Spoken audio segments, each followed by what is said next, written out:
message from the Kear Humanitarian Foundation.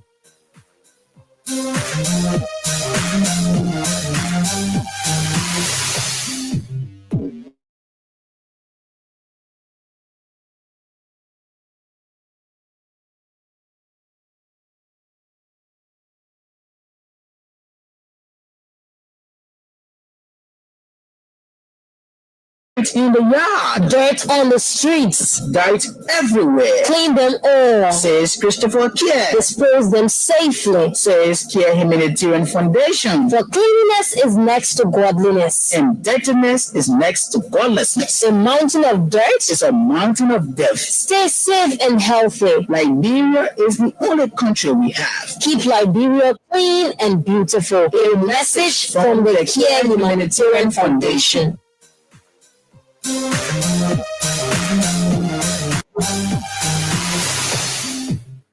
All right, folks. So we'd like to say again, welcome to this edition of the program Conversation with the Vision Bearer. And of course, this station, as we always said, is a non-political institution. Here at Kear Humanitarian Foundation and Kear Communications Network, we hold no allegiance to any political institution. We are a non-for-profit organization here operating in Liberia. And of course, it is the 27th day in the month of April. And today's edition or presentation is coming up with different topic. Over the past month, we've been talking sanitation. And today we will be shifting our attention to agriculture. As you all know, agriculture plays a vital role in our economy. Agriculture is one of the bones that holds a nation. Without agriculture, a nation cannot sustain or succeed, cannot, stand by itself. So agriculture plays a major role in every nation. And so our studio panelists are already set up. The CEO is here, and of course, the Chief Administrator, Mr. Andrew Kear.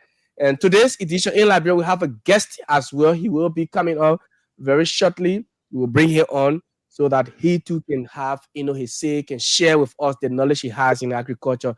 Not to talk that much, I would just welcome now the studio panelists, the CEO, and the rest of the team there in the US. CEO, Mr. Kear, General, and of course, Mr. Kamara. Good evening from Liberia and good afternoon to you on the other side of the globe. Thank you. Thank you, Jeff. Thank you, Mr. Kamara, Mr. Kear. Thanks for coming on. I think the general is driving. I don't know. I think he went on campus to see his son, so he's on his way back. Mr. Kishe. Yeah, you can hear me there? My internet is terrible. I'm sorry. That's why you see I'm having problem. That's why they're controlling from that side, but my internet is so terrible. You're loud and clear, crystal clear. All right, go ahead, Jeff. Can you hear me? Yes, we can hear you. Take it from there, Jeff. I think, General, you have to mute your mic. Let me see if I can mute. Yeah. So, okay, General, can you mute your mic, please? Yeah, okay, all right. So again, we apologize for the feedback. Today, like I said, our focus will be on agriculture. Agriculture again plays a vital role in our institution, in our country, in every economy. Agriculture plays a major role, and so today we have a special guest, and he will be here as well, sharing expertise. And so, Mr. Kear, I will not want to go too long. So, welcome to the show. Let's begin with you. Thank you, and to our studio guest today, Professor Suleiman Viv Kamara. We say welcome on the platform. To the CEO, Chris, we want to also welcome you. And to the Liberian people, we want to welcome all of you. We are about to discuss agriculture, and we do not have all the answers, but agriculture is it's a key concern that speaks to the core of the country, the peace that we must have also in our country. And when you talk about agriculture, what comes to mind? The first thing is about food security. How do we feed ourselves? How have we fed ourselves? Or are we feeding ourselves as a people? Are we hungry? Why are we hungry? So all of these concerns today, we will delve into them. We have the expert on the platform tonight that will be sharing his expertise with us. But I want you to listen keenly, those who are in Radio Land, those in the interior, in Monrovia, the Ministry of Agriculture as well. We will all be listening to our guest today. As you know, the case of agriculture, Liberia faces a lot of challenges, that we want to also be able to listen from the expert. And so I will stop this far and turn the floor over to the CEO before our guests come in. Yeah, thank you, Mr. Kear. I want to say welcome to the show. Last week we were not on air based on the fact that it was good Easter Sunday. So we want to welcome you to this beautiful show we're going to be having today, Mr. Kamara.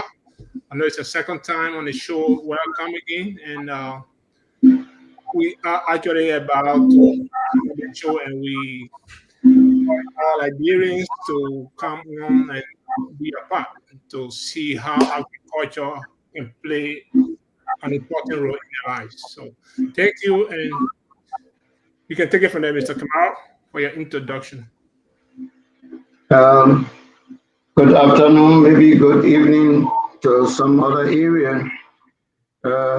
I am Suleiman Venga Kamara, a Liberian American, and I just want to say thank you very much for the opportunity given to me to share my little knowledge with you guys.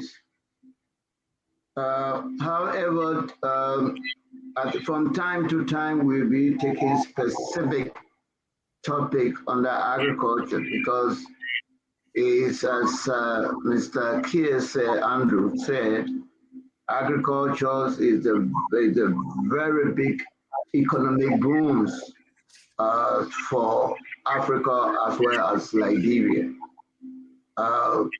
They say, well, if there is no farm, there is no food, and if there is no food, everybody perish. So then, if that is it, then we consider it as a real backbones of the nation's economy. Today, we will be specifically talking about the simplest thing that one can do and everyone can be able to do it in order to alleviate food insecurity. So most of the time, we overlook the smaller things and look at the bigger ones. I think the survival and the good health of your people is the most important thing in every society. Agriculture, Liberia agriculture sector has long been the backbone of its economy, employing significant portions of its population. Some people have put that figure up to 70% of the total population. But the latest statistical data we have received is about 48.9% of our total population. Those are people that are engaged in the agriculture sector. Maybe their livelihood is depend only on agriculture. So you know that this is significant portions of our population. Sure. However,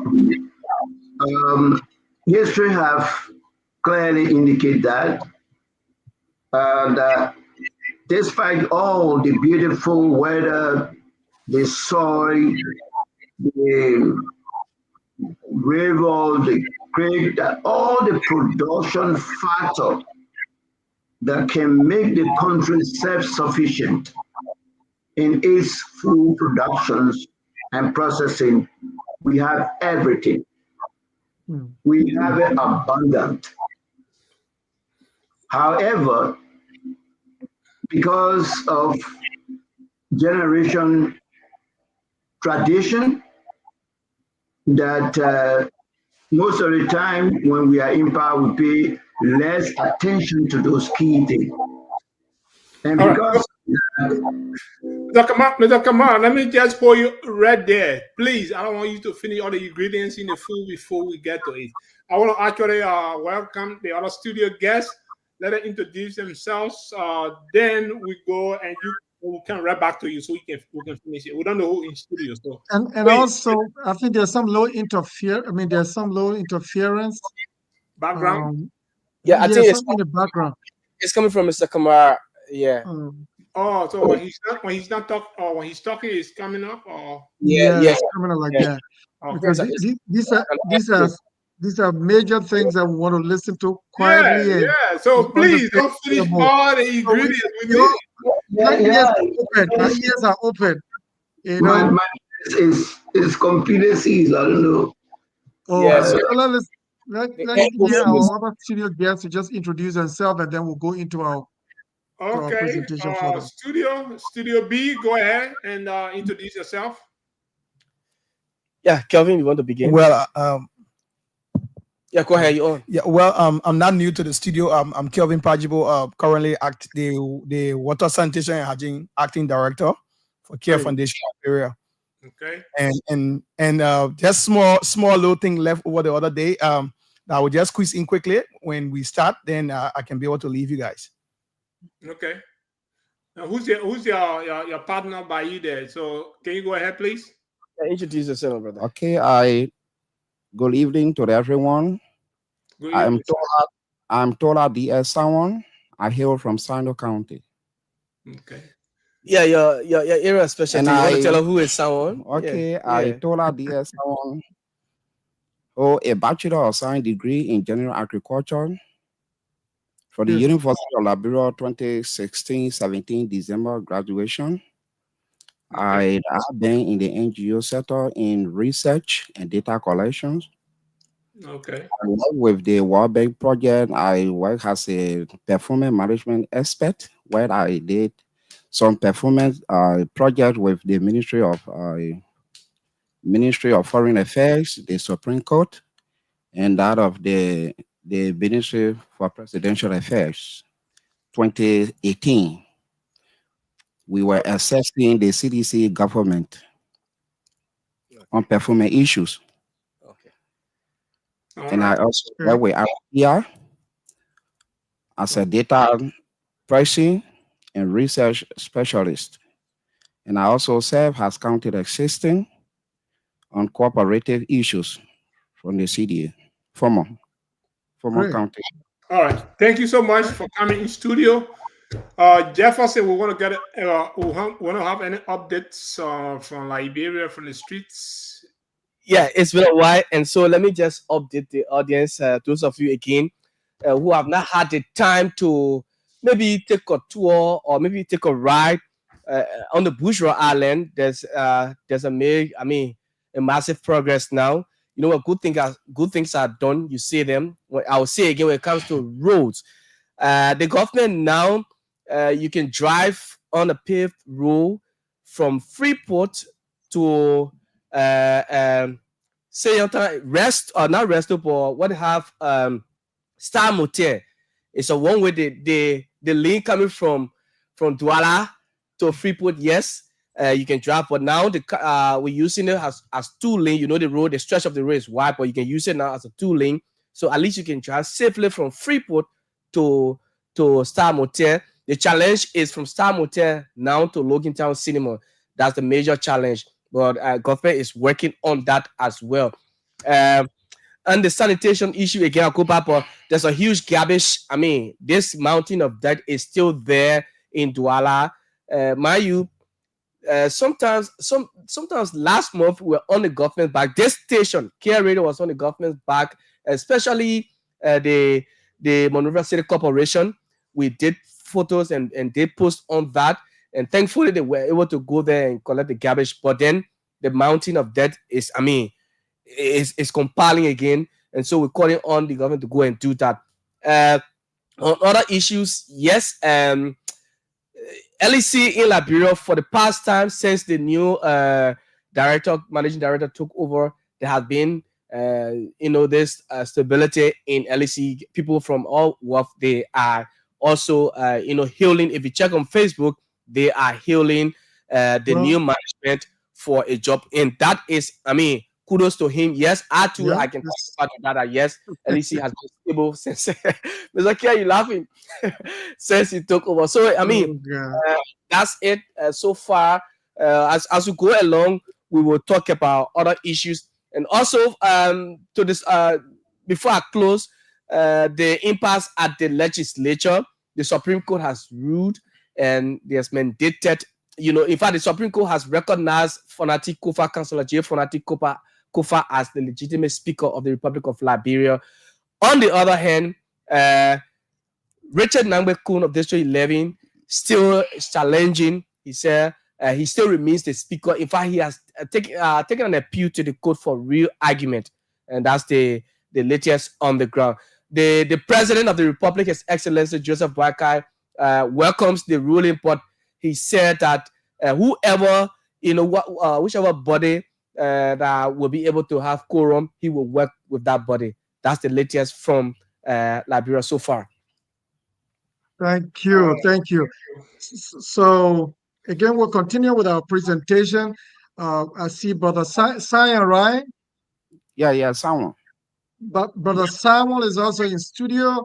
He will also be adding on to that. But for our general listening public, following the presentation, it's going to be in phases.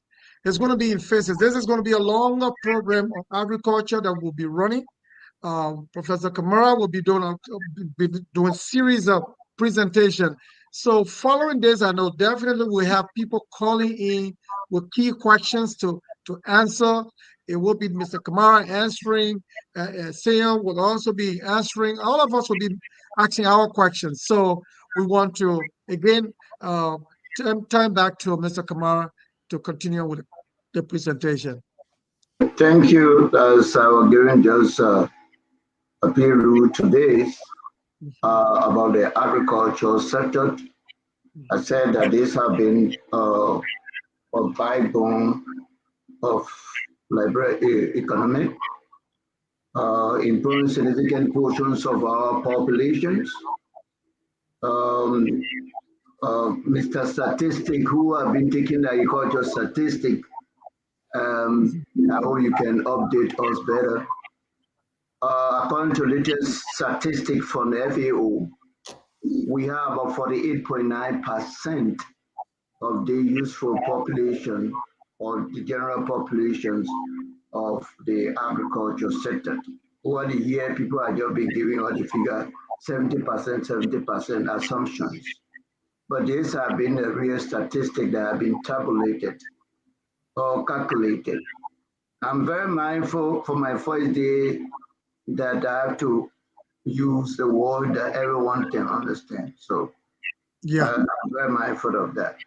However, agriculture have been the climatical conditions of Liberia cannot allow us to be without being self-sufficient in food production.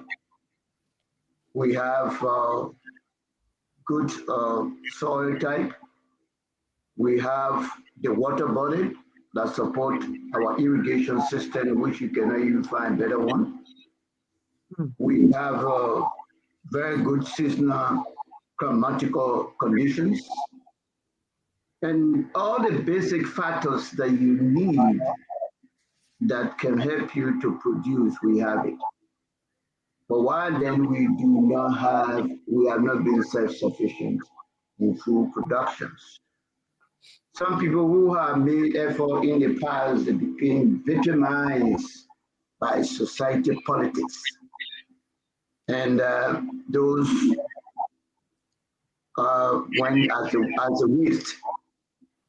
Because if you compare in the 70s to that of our present, from the university down to the backyard gardening, there is no comparison.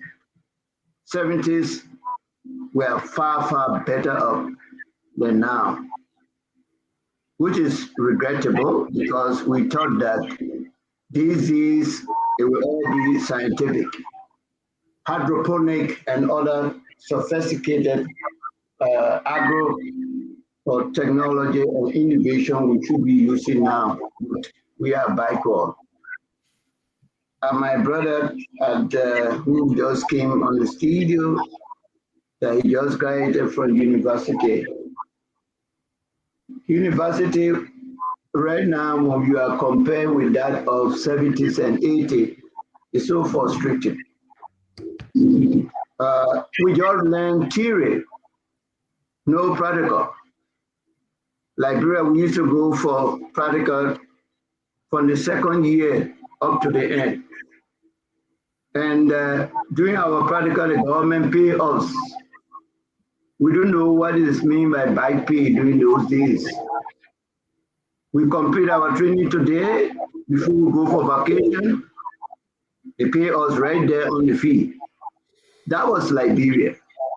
We use equipments, tractors, name it, harvesting equipments and other things, harvesters. But today, you graduated from University of Liberia. I was one time instructor. I instructed at the University of Liberia for 5 years. But today, if you ask some of the students about combined, harvesting combined, some of them will sound to them like buy. They don't know what is that you are talking about. But however, that is our history. But one of the things I want to say that with all the good factors we Liberia have a lot of challenges. One of those challenges are such like limited access to finance. For you to do agriculture nowadays, you have to struggle. You do not have access. If people were having access to finance, that is, people can get money, you know where to go to get money. Believe me, a lot of Liberians will be doing a great job in Liberia. Because most people want to get into farming. As I am here, I spend,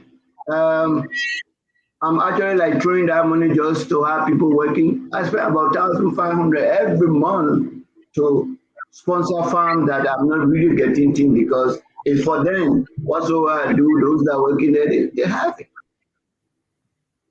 But if an average Liberian or university graduate, they could have access to finance, that is, they can be able to go somewhere and get money to invest in agriculture, our country will be self-sufficient.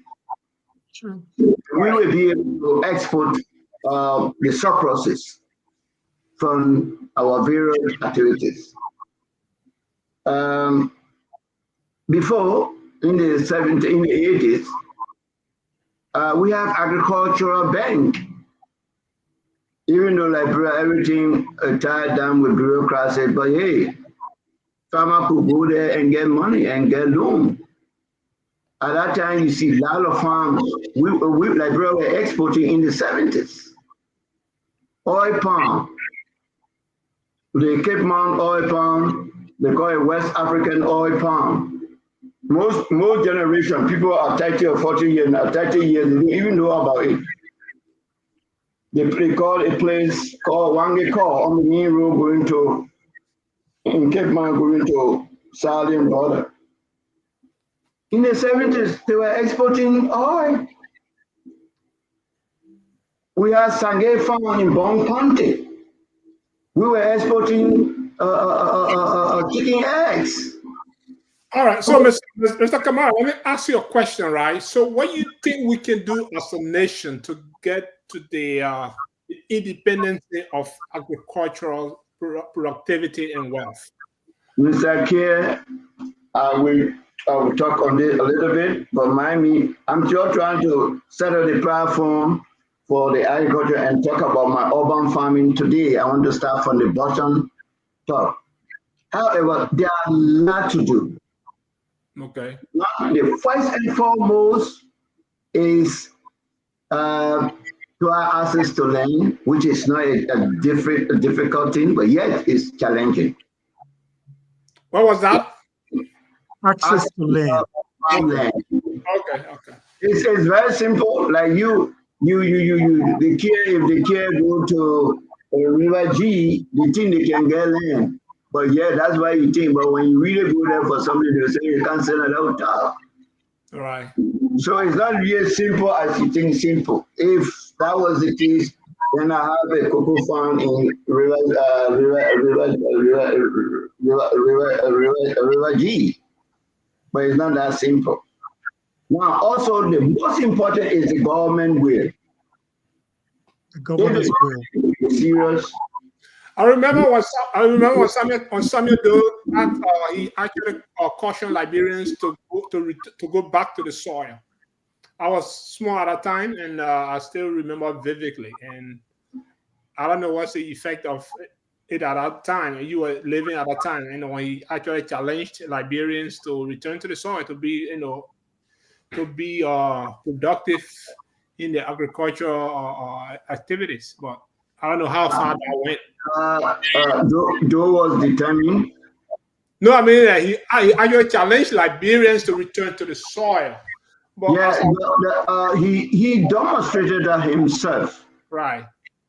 He demonstrated that he has a farm, and there are a lot of infrastructure he put down in there. We have processing plant in Zredu, coffee, cocoa, and we have one of the best stations for LPMC at the time in Zredu. When I returned to Liberia recent time, all the thing gone. There were millions that they put in there. However, what we are talking about, depending on the will of the government, Liberia will always talk.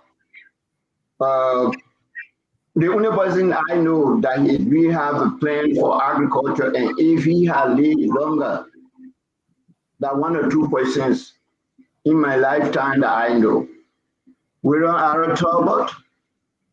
He made all the agriculture sector more functioning. He brought regional agriculture enterprises or sectors into Liberia, like water. Water in Liberia, but we don't even know the importance of water until they left. He created job opportunity, education, and so forth. But I'm saying that these are some of the process limitations of finances, outdating farming equipment. I cannot imagine about 98% of the agricultural sector populations, they are using an archaic tools, hand tools. How will you be using cutlass, hoe, and arches? Then you expect to have self-sufficiency in food production. You cannot even produce by your hand. You cannot even produce food for yourself. And this is why the young agriculture graduate, you find them roaming all around on the street. Because the man is not going to go and graduate from college and he's supposed to be in some kind of food lab, doing some analysis, soil labs, doing some other analysis. Then you say, oh, go and make a swan rice farm. you go and get in the swamp with digger and hoe and all that. No young guy doing that. That's why the rural urban migration is very, very hard. Nobody wants to stay and do hard work. Yeah. Nobody wants to stay and do hard work. So that is one of the challenges. Everything we use in Liberia, now we are seeing individuals are making effort to go. But for the particular government, I want to say I'm very, very surprised because they know they have limited time. If they are lucky, indeed, they can extend. But they have a limited time. By now, I can see the youth employment in agriculture. I'm not seeing that. All right. That's what you read there, Mr. Kamara. Let me go to the studio guest. What was your name again? Sawa? Say something. Suleiman. Thank you so much. So everything Dr. Kamara said, we wanted to actually get your the experience, your take on what he said, and anything you want to add. Then from there, we'll go back to Jeff in studio to invite the audience in there for their participations and stuff. Okay, CEO, thank you very much. Go ahead. To add on to Prof. Kamara, I support the idea that he just put forth, but I think I have some view to that. For every project, the project must have a goal, and for every institution, they must have some target areas. So he just discussed the mechanized farming, the aspect of using machine, not using hog and other things. Yes, we can discuss that with the government. But the purpose of this show and this foundation, we want to help our local farmers. I believe so. Now, instead of using mechanized farming, which is the capital farming system, I would suggest that we use the peasant farming method. Now, when I say peasant farming method, meaning refer to it as subsistence farming. Okay. So it's what we call peasant. Okay. Yeah, so that method, it deals with the local farmers. You go directly to them, and that production is just between the farmer and the family. Because the man doesn't, most especially for Mosorado, the man doesn't have the land space to carry on mechanized farming. And then we say we want to impact the lives of our people. That's our backyard garden, right? You're talking about the backyard garden. So we so I would suggest that we start from the backyard garden. Okay. To back the government up. Before doing commercial and mechanized farming. Okay. Thank you very much, Jeff. I want us to reach out to the audience and invite them on the show for their participations and start. Then we'll probably go to Mr. Kear. If he has anything to say, we'll go back to Dr. Kamara for his input on what Mr. Sarah said. Go ahead. Okay, but I think Kelvin want to land in. He want to weigh him, so we can let him go. Oh, okay. Kevin, go ahead. Go ahead, sir. How was the exercise, the training exercise? It was good. It was wonderful. Okay. The training was wonderful, and I mean the community members. I mean they applaud the organization for the training because there were a lot of things that were hitting on the blanket. They were brought to light, more especially when it comes to water sanitation and hygiene promotion. Okay. So they are looking forward to see as to how we can move in the community to do one or two development when it comes to the water sources. But there are a lot of pictures that was collected, almost pretty close to 80 pieces of pictures that we collected from the fees, pictorial evidence. We will work with some of them, provided the land space and looking at the Tamate area that has to do with the separate tent, that of the pit where you put dirt in, and that of High Graveside. We taking all of those measures, but majority of them may not use a fruitful result because of those things that have been set aside. Okay. Yeah. So I just want to come in quickly to say thank you. I mean, it was okay, it was fine. The community is great, everybody's okay, and they want to tell you thank you for the training. So there's something that is cross-cutting with all of our pillars that I wanted to bring to your attention. This issue that have to do with the community saving plays a vital role. Now, the community saving helps people who are under WASH, water, sanitation, and hygiene. It also helps people who are under agriculture. It helps people who are under education. Because when you take it to them, for example, you create a box, get the books, the tar books, and train the record keepers, the key keepers, and train them on how to go about opening the community saving. It also helps for people to do purchase. It gives them the purchasing power. And then at the end of the year, they also come and collect their low interest and be able to do what they're supposed to do. So the village saving will help us to also in every area that we are doing our cross-cutting. So that's what I just wanted to fit in. Okay, discuss that better of behind the scenes. So that's No a very good point. Thank you so much. We'll actually ask you to. Oh, he left. He left already. Yeah, go ahead. He's listening. Yeah, he will be in these communities to get our to be our person to get any development information that is required. Yes, for the organization. Yeah. So thank you, Kevin. Appreciate it. Have a nice day. Okay, Jeff. Okay. Go ahead. Okay, so guys, this is Conversation with the Vision Bearer. It comes on every Sunday at 6 o'clock. And of course, today's edition is on agriculture, only agriculture we're talking. And so for those of you in Radio Land, here in Liberia and also overseas, we have two numbers. The local lines are, you can call 0777-959-959, 0777-959-959. That's the local line. And of course, for those of you overseas, you want to be a part of the show, you can call +231-886-681198, +231-886-681198. That's the WhatsApp line exclusively. If you call this line, you're in Liberia, you call this number, I will not answer you. I want people from overseas to call the WhatsApp line. If you're in Liberia, you can call the local line 959-959. Those are the two numbers we're using here on the show this evening. Conversation with the this for the new callers, the same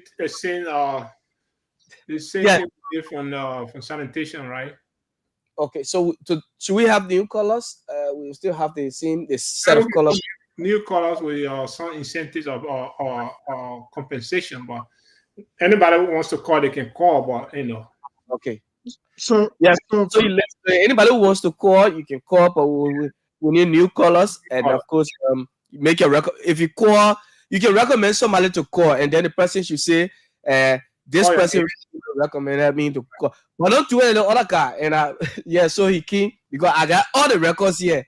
So don't be there. You say somebody recommend. I recommend that person. I have all the listings. So when you call, say this person John Brown recommended, right? Then we'll know. We'll put John Brown name and we'll put your name. Yeah, Mr. Kear. Yeah. So I think inviting the callers might tend to distract a lot of things. I think we could just end up on that, and then the callers can now call in based on the presentation. Does that make sense? Yeah, someone that can ask Dr. Kamara and the studio guests questions concerning the topic. That's what I'm saying. Sure. So that can be the follow-up one now. Once the presentation is done, right? What they really understand from there, and what is actually trending with respect to the presentation. Then Mr. Kamara and the studio guests can also come and be able to clarify. Let Dr. Kamara take it from there again. We'll probably give him another 5 minutes, 3 to 5 minutes to go on. Then we can go, to take some calls. Okay. Yeah. So that you are muted. Yeah. I had to mute him because okay. Every time. Okay. Go ahead. You okay? Yeah, I just want to make a clarity as we go forward. My brother. Fusion farming, subsistence farming, all fall in the same category. And someone just made a comment. Mr. Kamara, somebody just made a comment and said, "They're not hearing you louder. They wanted you to speak a little bit louder." So I was just addressing quickly my brother concern. I'm talking about subsistence farming, and you were talking about. I don't want you to be scared of the word mechanized farming. Mechanized can take anywhere. Or what we talk about technical and innovative farming. You don't need to use cutlass in your even backyard gardening.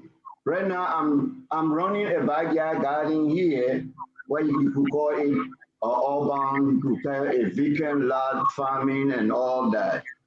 You have rototillers. You have a rototiller that will be able to till of all level of rototillers. You have harvesters. You have greenhouse. You can use them at that lower level of production. They contribute immensely. But my dear, if you want to look at the old tools, cutler hoe, nobody going to, even in your Marovia, nobody going to listen to you. So then, we talk about a lot of these challenges like infrastructure or development in the agriculture. These are all things that are hiding the full potential of agriculture. That's why we are not self-sufficient. And we do not know even when we will be self-sufficient in this. However, my topic today, we have a lot to discuss on the entire agriculture, and every Sunday where I will be called upon or I will be privileged to come on, I will be discussing specific. And even also, if the audience want in advance, they can get our vision bearer to say, look, we want us to hear about this type of agriculture this week. But today we are talking about urban agriculture or urban farming. What is urban farming? It's a vacant lot farming. It's a community farming. In Liberia and most places right now, I have been checking for land here almost 2 years. I just got one lot last year.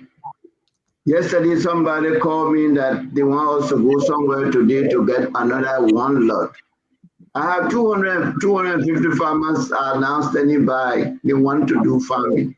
Food prices are very, very high now.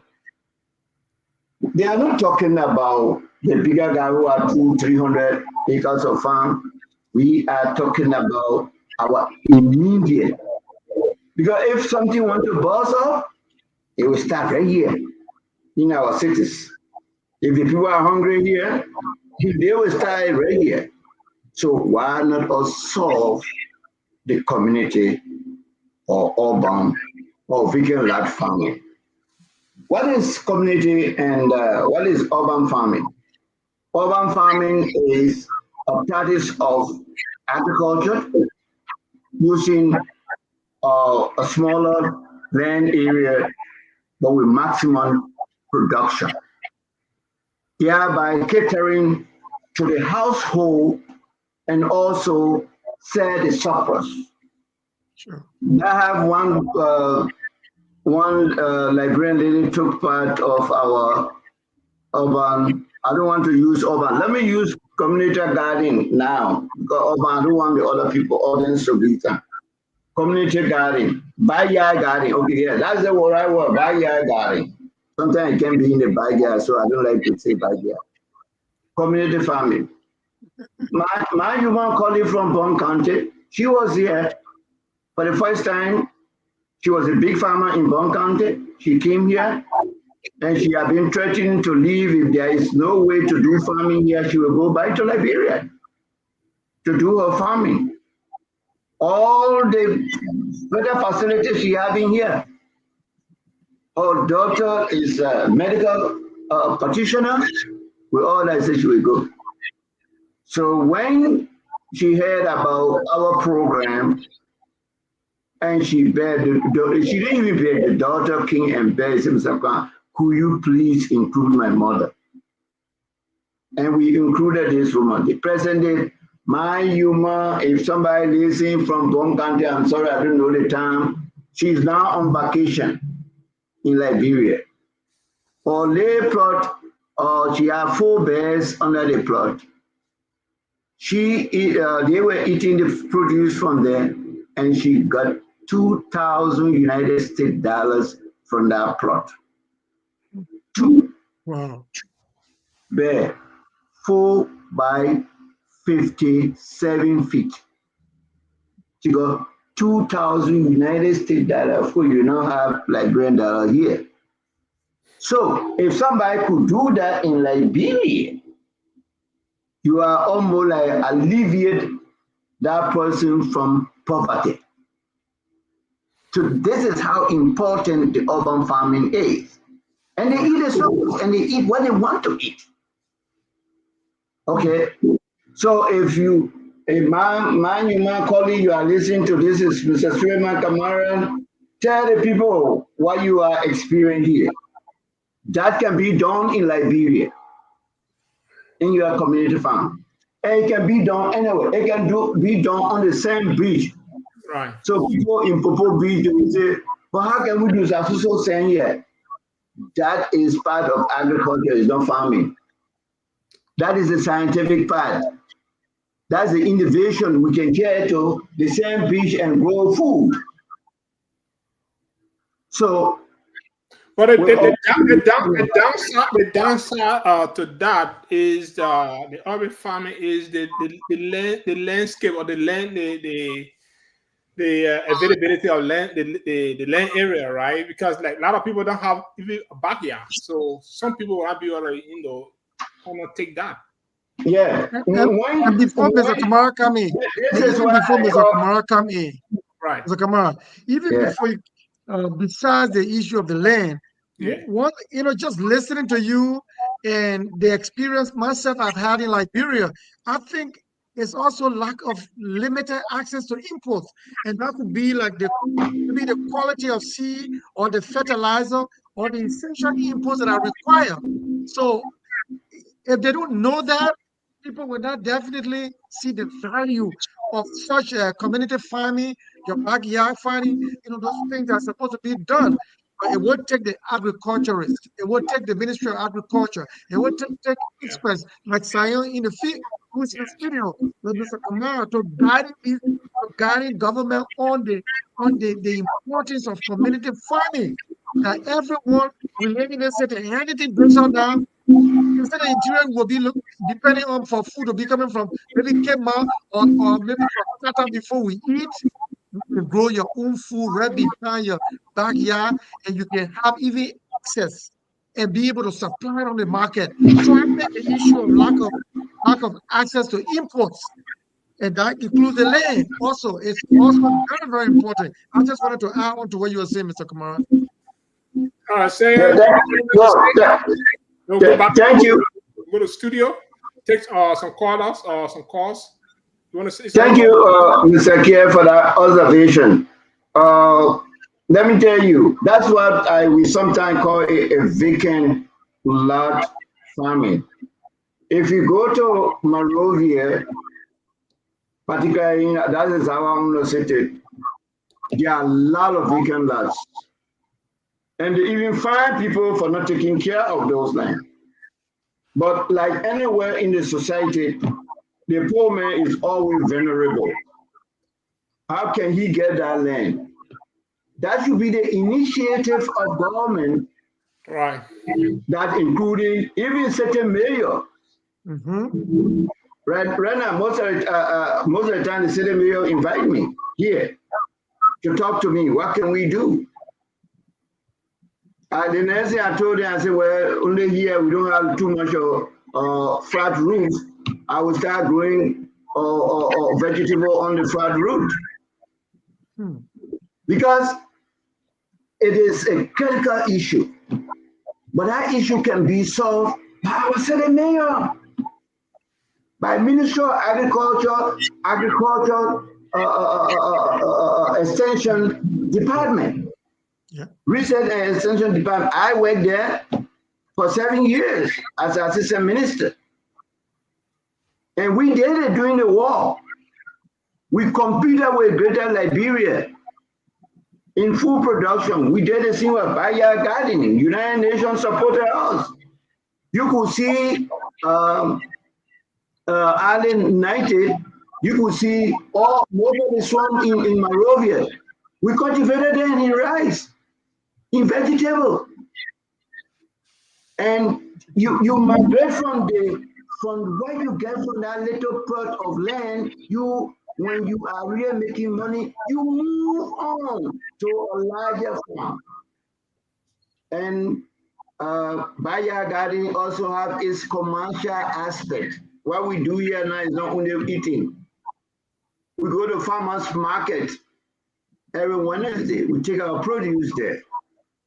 So also commercializing depending on your surplus and how you organize your marketing link. Sure. All right. So if government organize, because let me tell you, when the rice riot came to Liberia, did they affect Bunkonima or Vahu? They didn't even know what was going on. Yeah, because they have surplus of food back home. Oh, Even surplus, they care less because they know what you are saying. They have food around them. Yeah. But so the bomb for explosion when it comes to food security or food insecurity is in the urban area. So Ministry of Agriculture Research, Research and Extension Department need to focus on that. It should not be temporary. And most of these things, we should not pass it to international organization. Let me tell you, I worked for international organization for 15 years. And I resigned not to work for them. You know, the people say, you say, we know. What are you getting? What are you getting out of them? Government had to participate and be honest. Because any explosion, it is that government we are affected. So food security is very, very much important. Urban farming can put surplus food, can have family to have access to food, very fresh food, mainly organic, because we can produce all those things without any chemicals, fertilizer. Okay. Very, very well. Jeff, thank you, Dr. Kamal. Jeff, if you have any callers that want to participate in the discussion, let us know and we'll just switch over. So, Studio B, we want to hear from you too. What that just said. Yeah, Tola. Yeah, I'll see you. Thank you. From that presentation is something that all of us need to learn from. And when he spoke about urban farming, the land space, the farmers' own interest of getting to the market, yes, we can have it done. We can get it done. The difference between the urban farming and that of the rural groups, the lack of access to rural, it gives them tough time. But then the lady who is doing her backyard garden in Brazil, Caldwell, even the crops can be on the site. The buyers can go there and buy.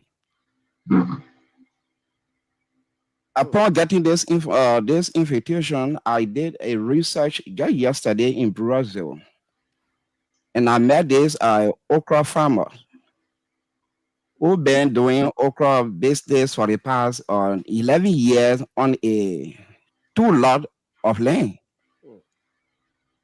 He supports his family, the children, school fees, and everything. He survived from it. So we can get it work. With our expertise, we can get it done. That's so true. You see where Wow. Spoon Talk is? Office in Liberia, right in that rocky area. We grew lettuce there, and the people who started, they are gone back to Bone County. They are now aware commercial farmers. Sure. They stay right there. They were growing lettuce. 4 by 10 feet is $25 of lettuce. They were just growing there. People come and buy it. They build their own house that I know I have visited. And they had a lot of money, and people got jealous. They said they want their land. They started. They went to Bone County. They now have a very big farm, commercial farming. Yeah. So when you start the practice, urban or community farming is a unique platform for commercialization. So there where you do all your mistakes, there where you do your learning, there where you develop your skill, and there where you do all your mistakes. Now, when you're strong, you get on the mainland, you are bound to succeed. Sure. So looking at what we're discussing here, right? I want to interject some important points here. My parents, actually, my mother was a farmer. My father was a teacher, but I grew up as a farmer. I grew up on a farm, right? The uphill battle that we used to encounter doing farming was every year my parents would go look for a new land and branch and cut trees and rehabilitate the land and whatever to grow the crops or the rice that we need and that we needed at the time. So what I see now comparing the modern type Technology. farming, technology is the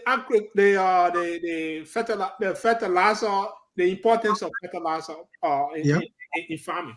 Because if we had that at the time, we'll be doing the persistent or persistent farming, right? Where you use one land and just continue to fertilize it over and over every year. So we didn't have the fertilizer at the time. We were looking, sort of the same land that we use. Just cultivate it in a very affordable, manner or whatever, and fertilize it and use it to grow, rice again instead of looking for a new land. Sometimes we walk almost 25-30 miles to go on the farm. Andrew, you can attest to that actually. So I'm just listening and know what we've gone through. Chris, is not the matter of fertilizer. In their own concept, okay, it was increase of pests. That is weed and insects. That's what they were afraid of. Because when you do one farming in the area, it increases the pests, that is the weed and the insects. Okay. So, let me tell you, you have the best of fertilizer ever God gives to you. You didn't need a chemical fertilizer. You can make your compost and you farm there. The other challenge was land development. No BB love. You can be able to move it. If you are in America, people have been having farm. One of the farmland I have here was people were doing it when I was not born. And every year they do farming there. On the same land. On the same land. Yes. So when you are talking about backyard gardening, it's hard to get it. When you get a new one, you can use it forever in your life until somebody wants to build something. In America, they are now paying you if you have your plot to give to people to do farming on it. They pay you for giving that land or because you are contributing to the national economy. Yeah, go ahead, Andrew. So, Mr. Again, I like what you say. You say it was the fear, especially in terms of the weed, and the one concept that our family had for such a traditional farming was that it's not going to yield much if you've just harvested the rice right there Right. And then you go right back again to go and plant right on. Yeah. It's going to be taken over by The weeds. nutrient, because the nutrients are taken out of the soil. Yeah. So one thing the Professor John mentioned, he said that the compost that is you tend to bring about another. I mean, it's almost like a fertilizer to add value to the soil, so that when you're going back in there, definitely will yield. Well, here's another thing that I also another thing I think we are also not thinking about. What's about the issue of the climate change? Now, if I waited for, say, maybe in December that we even brush it. I don't even know that I left Liberia for. If I want to make, if you are giving land, I want to make farm in River G, I start in November. Okay, so here's the thing I'm talking about with climate change as well. Climate change, I think, it plays a major role, because are you saying to me that the rest that I haven't said during the particular rest season, rainy season is coming? How can that rest also be grown right to the same place? And because I hear people now growing rice even in a month's time, they haven't said to go back and plant the same rice again. How possible can that be? I mean, I do know there's technology for now, but for the man Musu who's listening to us in Cape Mount, for the now who is in Buchanan or Grand Bassa listening to us, are there room where you can have that consistent farming throughout the year, say every month or every 2 months, that you can have that yield based on the compost you were talking about? And how can we add value in that direction? My dear, that is the most easy thing that we can have.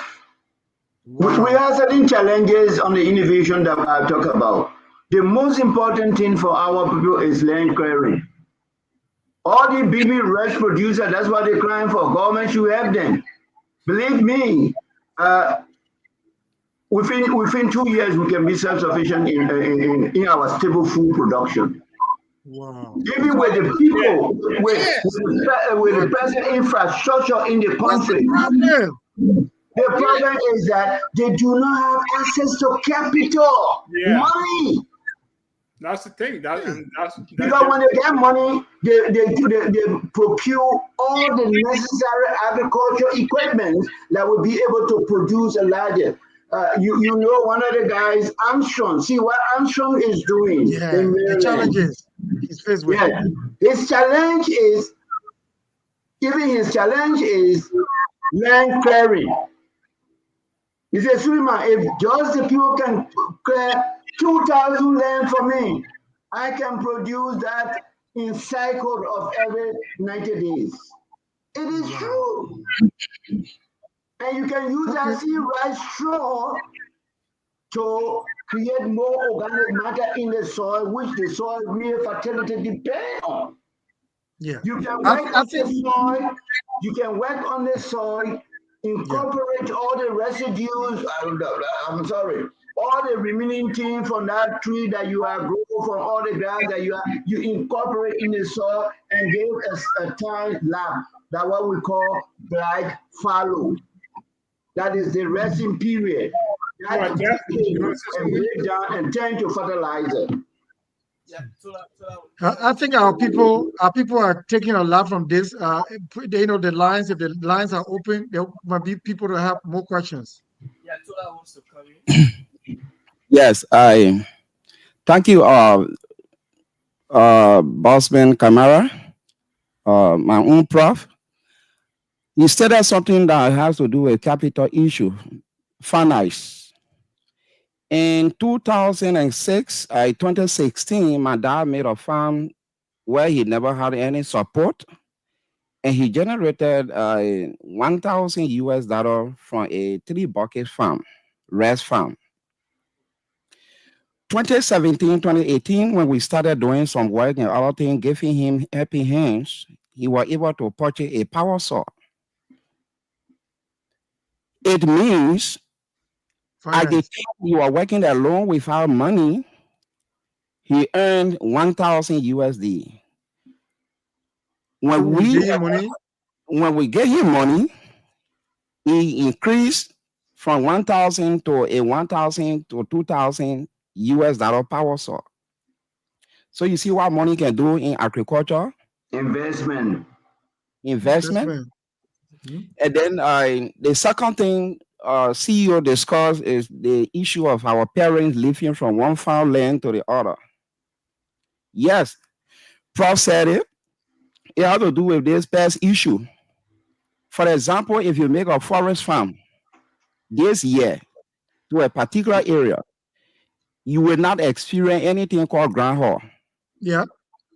But try the word to go repeat it. If you repeat it, I don't remember with our parents used to put fence around the Of course, my man. Not to hunt it down. yes. Yeah. So that's how it works. So they fear some of the problems. They have to move to the next farmland. Look, you guys are the agriculturists. I'm glad Mr. Kamara is talking about all of these because this is intended to really educate our own people and to remove that fear and the easier way that other developed countries are doing. Look at Burkina Faso. What is happening? What is happening there in Niger? The people are now like self-sufficient. I mean, all of these things we can do them. We can do them in our own country. Now, if those bottlenecks are removed by both the small farmers and the government, trust me, we can do this from the city to the hinterland. Now, if we in the city are not disciplined for making sure that we ensure that we have that food security, what best can we take to the interior to our own people? Nothing. So it begins from the community farming in the city that we can easily feed ourselves before even taking the technology to our people.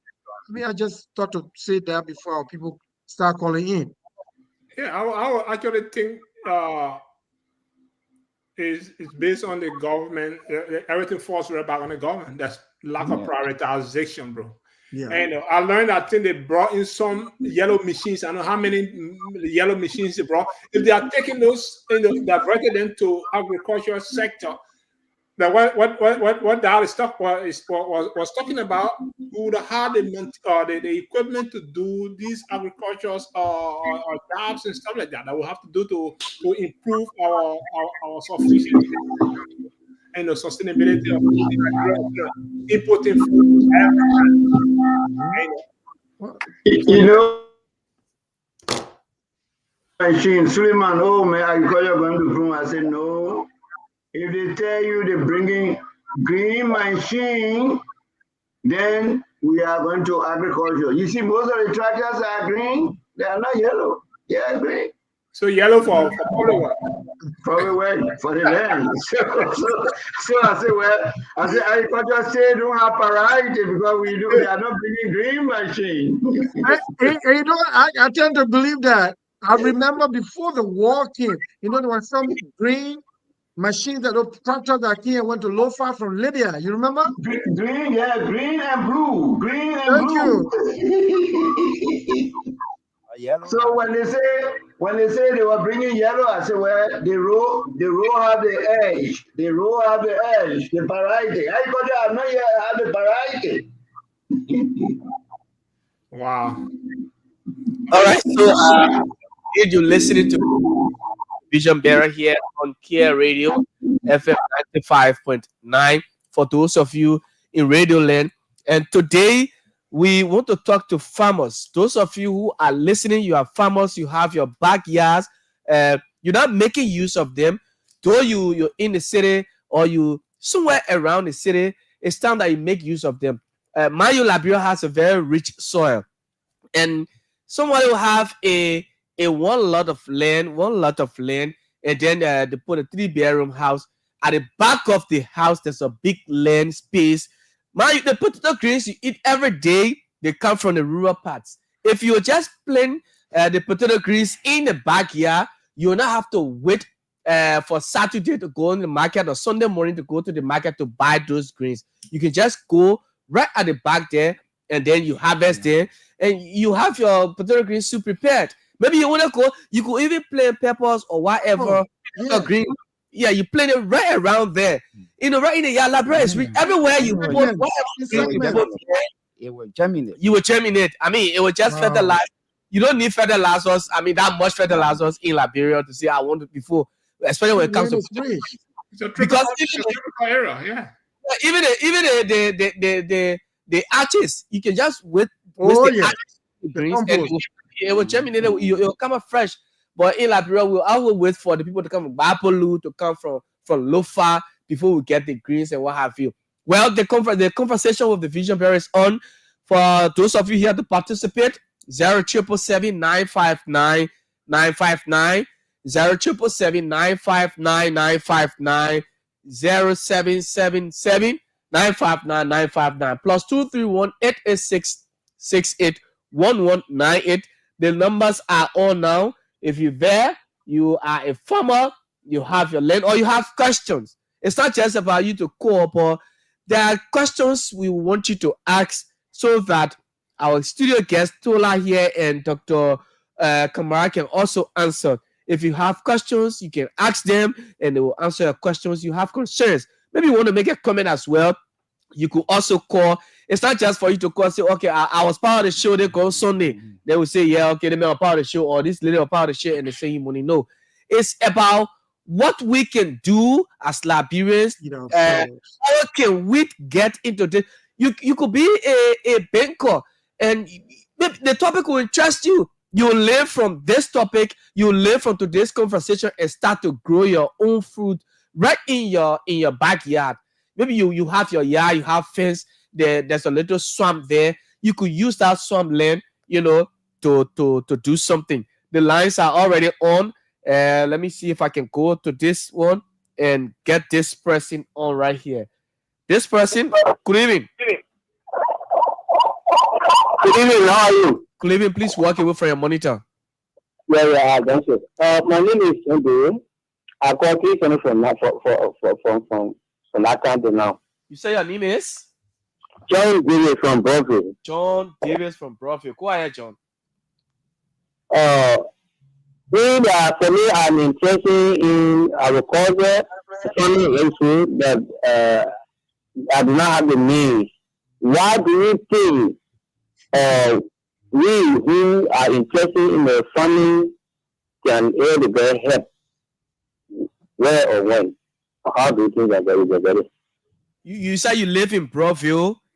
Yeah, I live in Broadview, Gatineau town. Town. Okay.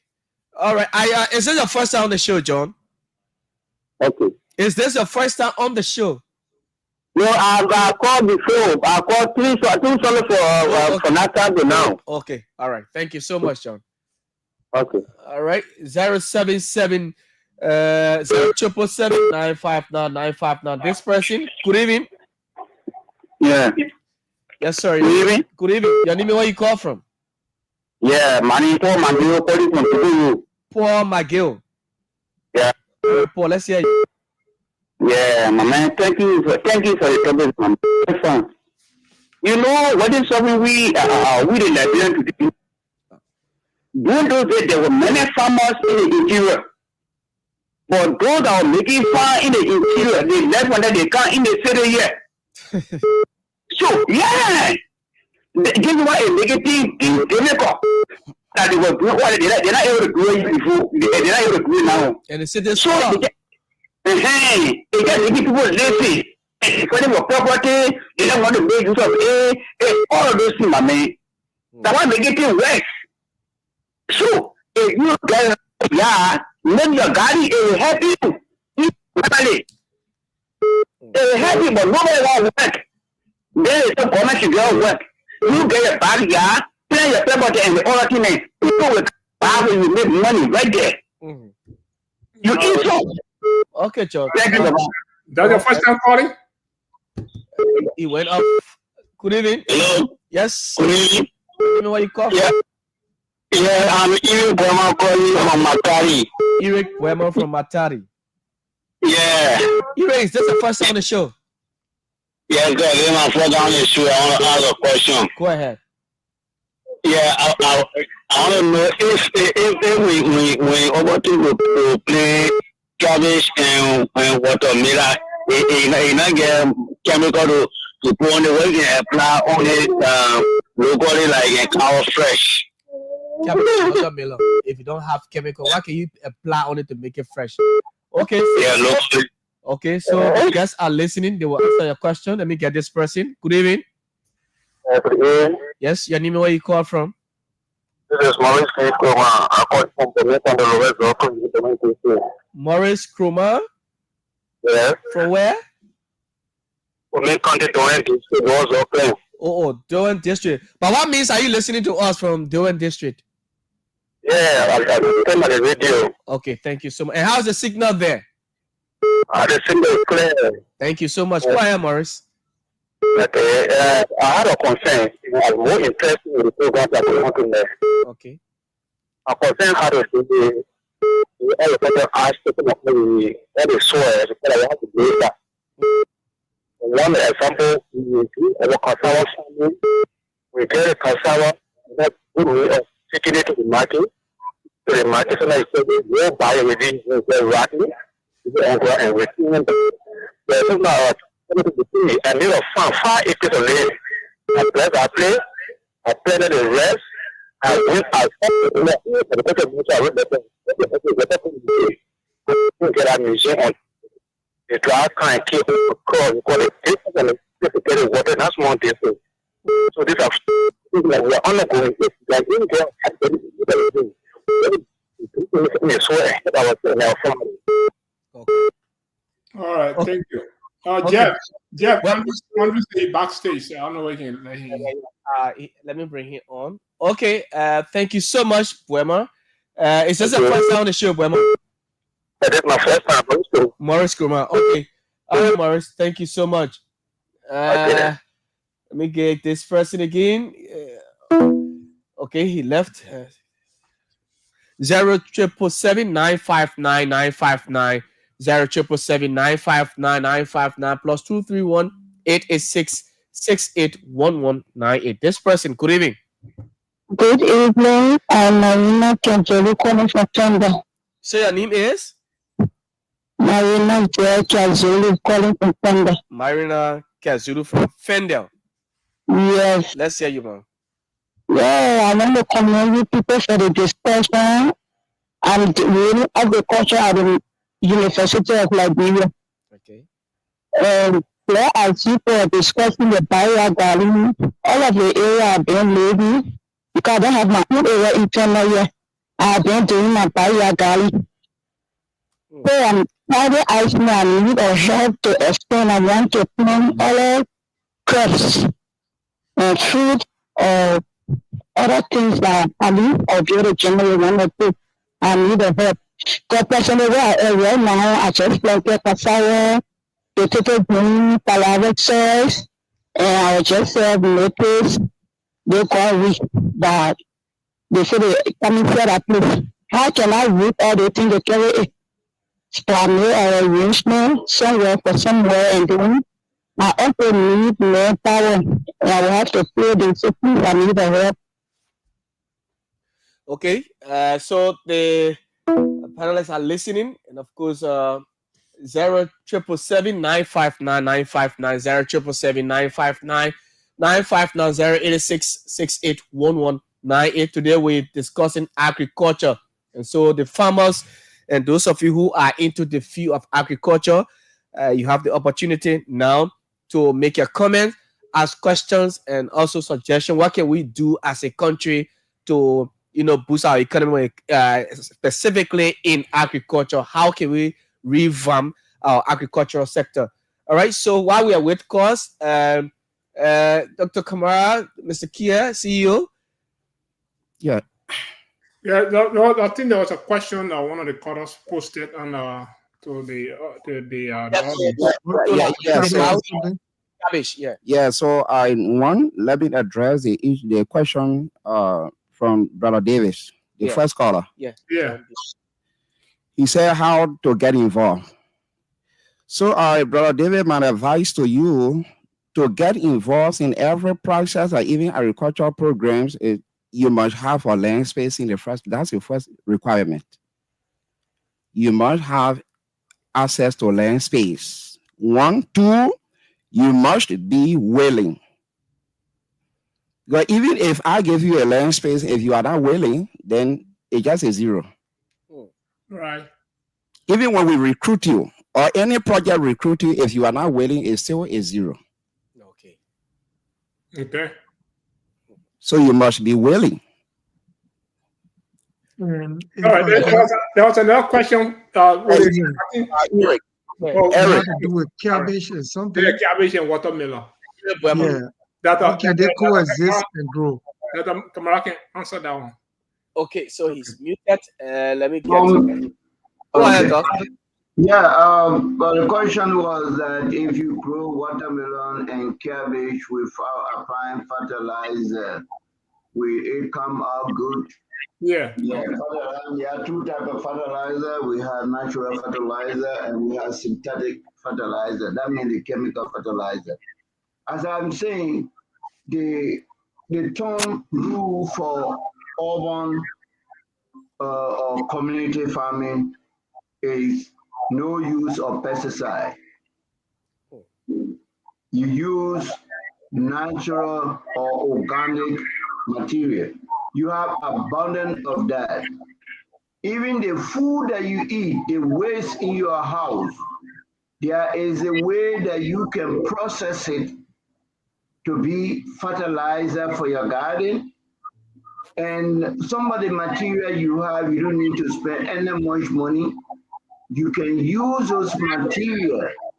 Like somebody talked earlier about the wool ash. You can use that for some insecticide. In fact, that is so good for cabbage. If you waste it on the head of the cabbage, all those bugs and beetles go away. You can use pepper. You can use pepper and soap. And you have an insecticide right there to kill all the insects around your farm. You can also do hand picking. It's not a big space. Early in the morning, 6 o'clock, you go there, those guys, they are eating, you just grab them, take the tool while you put them there, knock them down, you kill them, never come back again. So there are so many things. And somebody who is talking about help. My dear, help will never end, help us. $50, you can use $50 to start your community farming in Liberia. You start small, like my brother was saying, you start small and you grow. You can use $50 on on one lot or half lot. After 90 to 120 days, you will eat fresh food and you can be able to get about $300 US. With determined mind, you will be able to do with guidance from agricultural extension, trained extension technician. Okay. Can I squeeze? The other man in I think where you talk about a cassava, 5 acre of cassava spore. You know, we have something in agriculture we call market your produce before you plant. I have a book on that. Market your produce before you plant it. First of all, if you are growing anything, you want to know who can eat it and where are they? How can you talk to them before you start planting? So without that, you are just taking a very high risk. You know?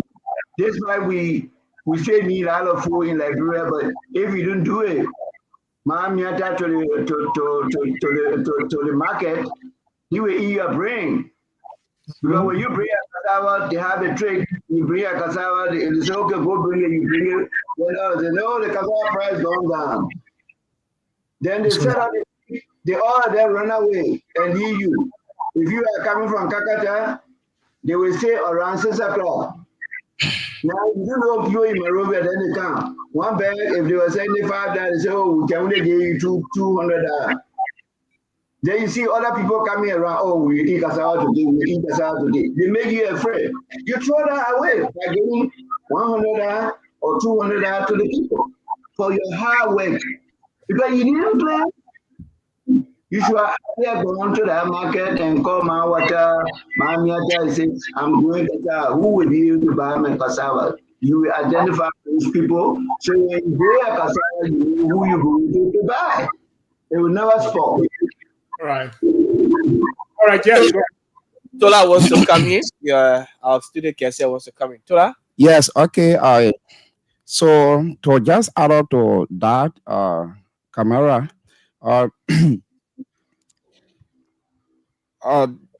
the lack of market system.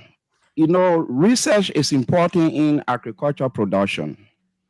Like Dad was saying, you have to know who to buy your produce before you even get into that particular field. Okay. And most especially for some of the counties that have these market days, it is your duty as a cassava farmer to take your time and get in the field one of these market days and just do your own research and see who are those that are in the field buying cassava. And even from the project side, before you implement a project, you must get in the field and do your own assessment, because if you don't do that, you will get people pretending to be like they are suffering too bad and they want to benefit from the project. I have experienced that in the past. I work on a project, not to eat all your time. I work on a project where we were identifying they call the project the ultra poor graduation. So people who are very, very extremely poor, whose mattresses are on the floor. And then when we get in the community, the various communities, we saw young girls designing themselves, pretending that they are very poor, they need a project. So we have our own strategy that we deployed, and then we got rid of them. Okay. You can say your mattress is on the floor, and then you have about 50, 75 US dollar hair on your head. So how can you convince me that you are very poor? So we are technician to these things, so nobody can really fool us. Okay. Okay. 07779599959 07779599959 and of course an alternative Lone Star line, because others say we ain't get Lone Star alternative line 086130723. Let's go to the line and get this person. Sekou Fofana is a regular listener to the Kear Radio. Sekou, good evening and welcome to the show. Thank you, Jeff. Today we're not talking politics. I mean, I hope tomorrow will be on your now. No, don't worry. The tower will still be completed. Don't worry. You talk your politics, my man. Okay, Jeff. Let me see this. Thank you for the show, and let me see the CEO. Thank you for giving me a good platform. We now get paid for you. That only Almighty allow you to you. And let God steady you for you to help anybody that wish they help from you. Let me say, among we are talking about agriculture. Jeff, I will tell you this: the children that born from the 80 to come, all of we are agriculturalists. I say you born in Monrovia, but we were born in Nigeria. We know about agriculture. Mm-hmm. But you see, one of the problems we solve is that everybody can want cancer that in Monrovia. That's why the country every day is so like the country will need to be hard. Because everybody can that someone will get the ability to go work back to our home.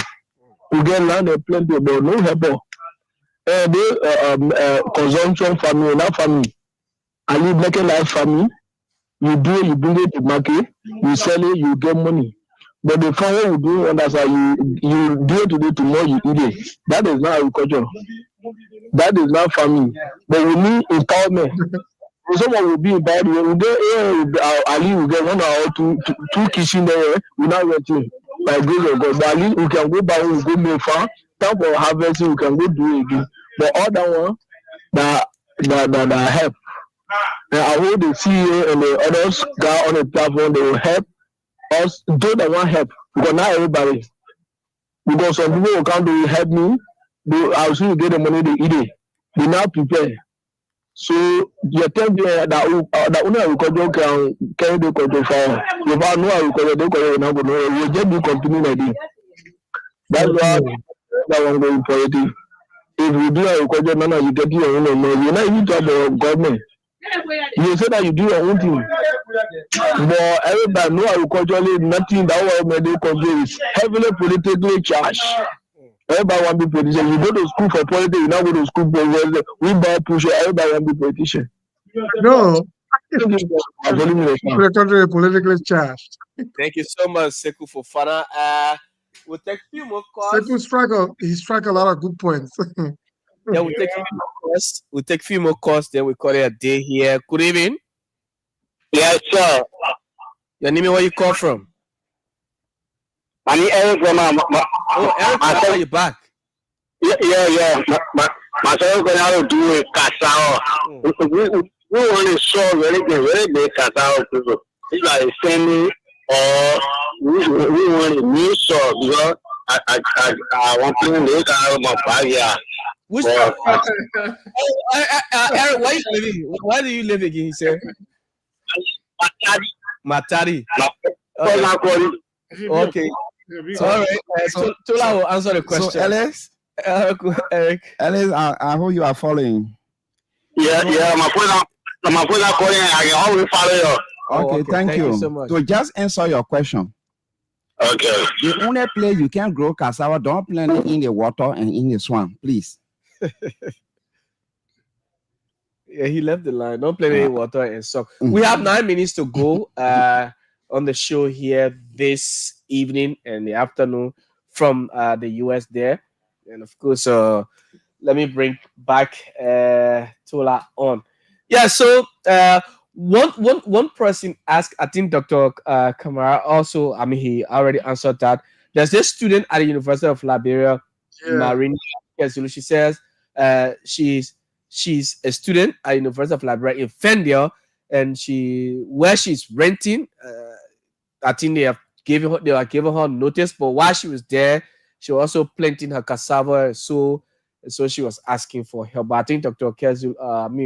Kamara already spoke to that. I don't know whether he will still want to add up to it. And I don't think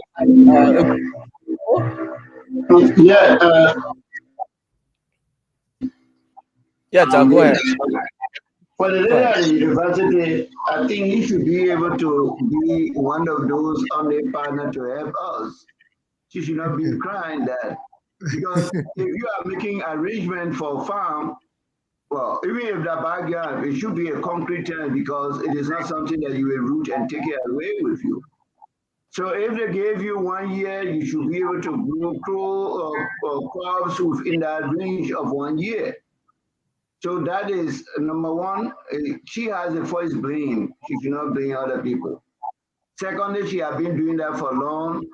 Yet, depending on responsibility, she's in a peri-urban area.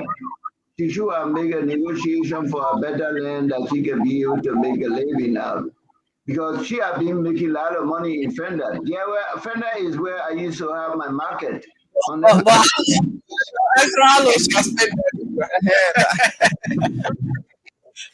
she's a student.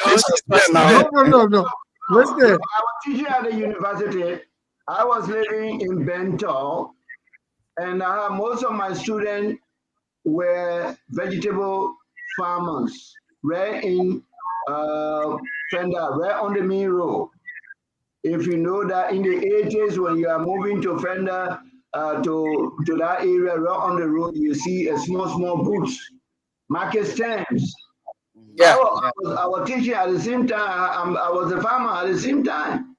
So I used to bring my produce there every Saturday. My students said for me, they just say, "Prof, go late at 3 o'clock, you come for your money and go to the supermarket."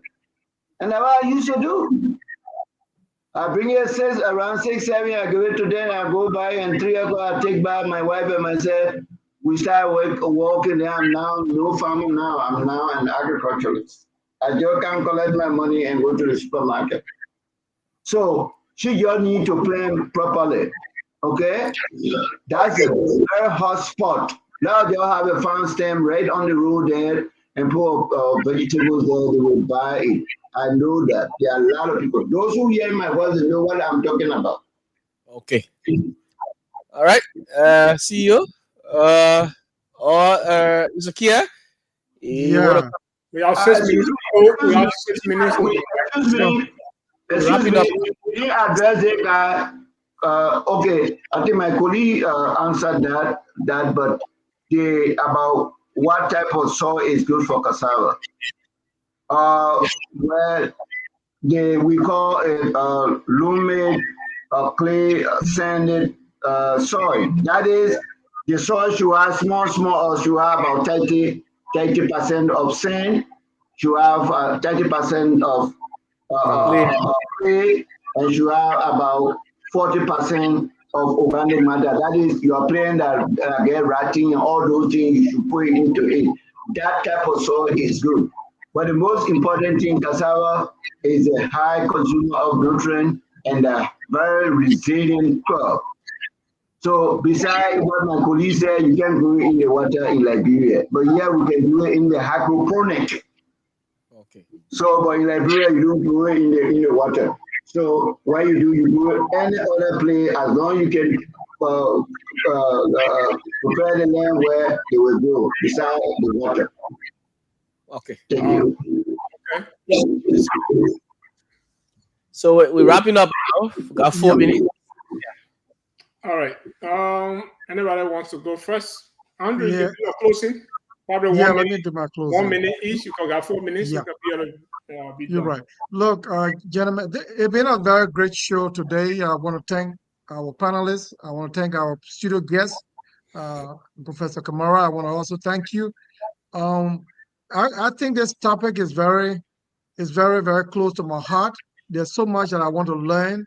There's so much I want to see explained to our people. And this whole issue like that we can't feed ourselves, I think it's a major challenge, and it's a shame to ourselves that we can do it. We have the potential to create that food security for ourselves, both from the urban area to the rural area. We can do that. Government is the main partner, and as to how we go, when the citizens start that, I believe the government will see the need through the Ministry of Agriculture to definitely invest into agriculture. It's a brilliant concern to discuss. And as the weeks go by, Professor Kamara and our other studio guests, please come by and make things more simplistic to our people. It will also help us to guide our own people back home.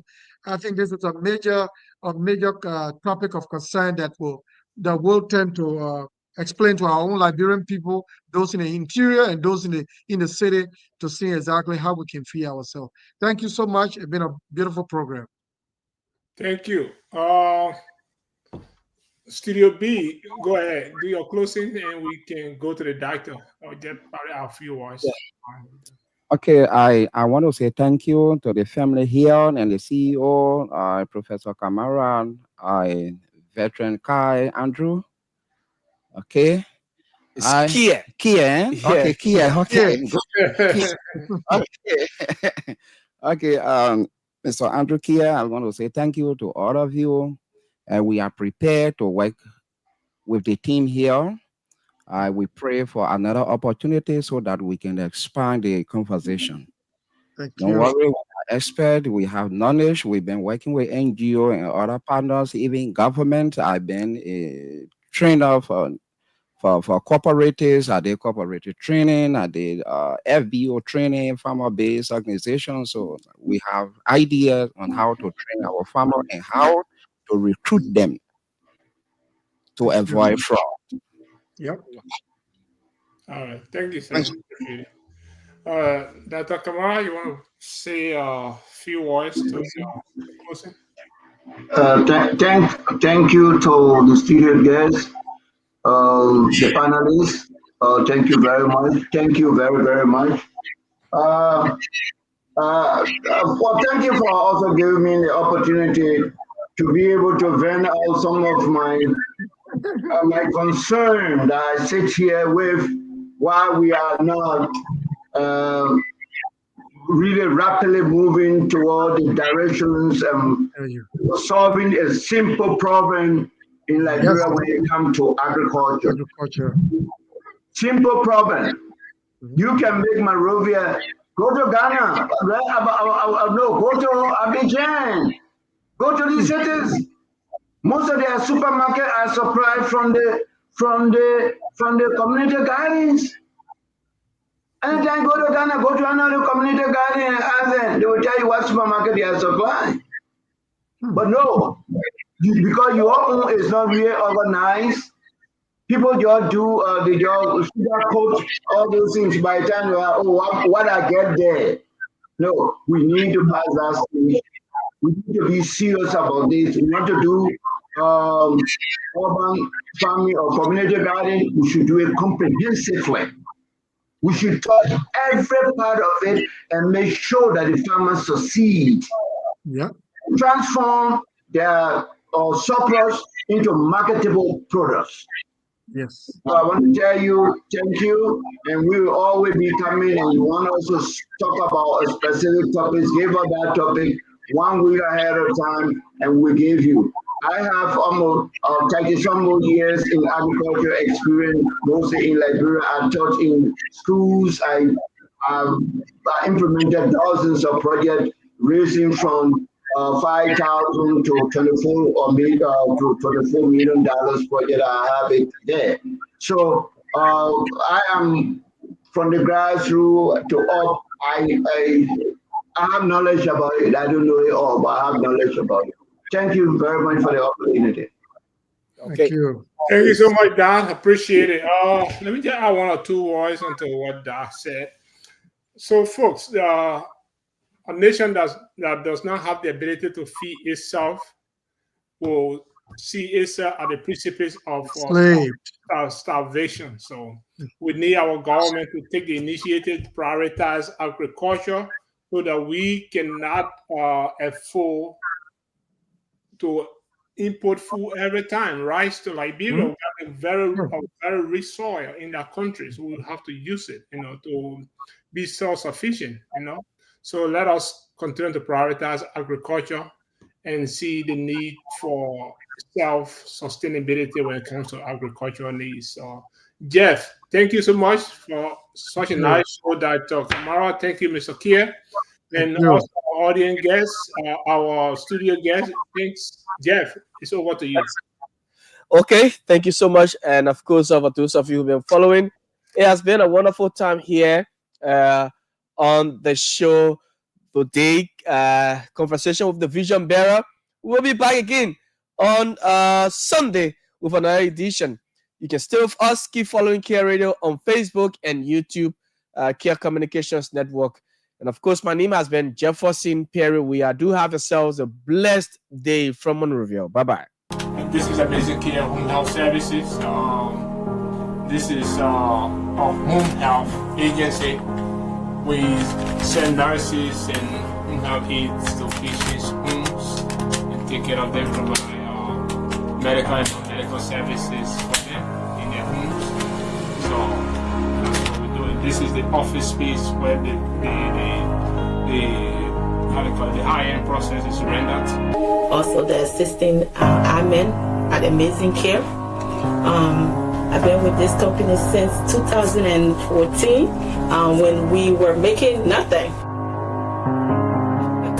And we were literally in the basement of our apartment. This is how growth have brought us this far. 2-bedroom apartment, and we were literally using the basement and the garage space to carry on this business. And because of growth, we moved here on 2019, and we've been here since 2019 doing this. And God has been so faithful along the way, and we're still going strong. You can see this is the office of Amazing Kear. We want to welcome the Kear Network in here.